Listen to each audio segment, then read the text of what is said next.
अस्सलाम वालेकुम दोस्तों, मैं तुहाडा अपना बिरा फखरे आलम रुकन। अल्लाह जाने मुल्क दे हालात ठीक होने या नहीं होने।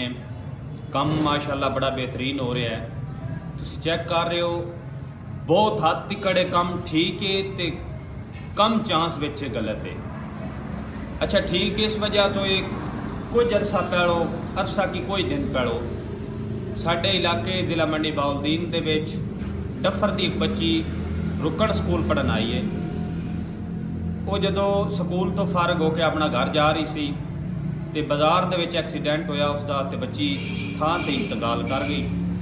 तो अपील है कि सारे बिरावां अगे जितने दोस्त सन फॉलो करते या वेदन ये काम ठीक है, धियां भैणां सारियां दियां साजियां होंदियां तो उहदे विच ये बेहतरी है कि बाजार खुला होवे। और दूसरी गल गलत इस वजह तो है जेड़े मस्कीन गरीब आदमी अपनी रोजी रोटी कमाउंदे न ते हुकूमत पंजाब अगे मेरी अपील है, हुकूमत पाकिस्तान अगे कि इन्हां दा जो नुकसान होया है वो वापस किया जाए ताकि फिर वो अपनी रोजी का आगाज़ करन और अपने बच्चों का पेट पालन। तो लेकिन तमाम जिला मंडी अगे अपील है, ये गलत कोई नहीं, ये ठीक ही है, जो हो रहा है ये अच्छा हो रहा है क्योंकि साडा अपना काफ़ी नुकसान होया है। लेकिन उहदे विच साडी ये बेहतरी है, बच्चे स्कूल तो घर जाते नहीं हैं, कोई बच्चा ऊंज ही बाजार दे विच आ जाता है। अगर ये चीज़ अगर खुली नहीं तुहानूं लभनी तो फिर तुहाडा नुकसान है। तो ये मैं ये बेहतर समझना तो सारे वीर वीडियो शेयर कर दिओ।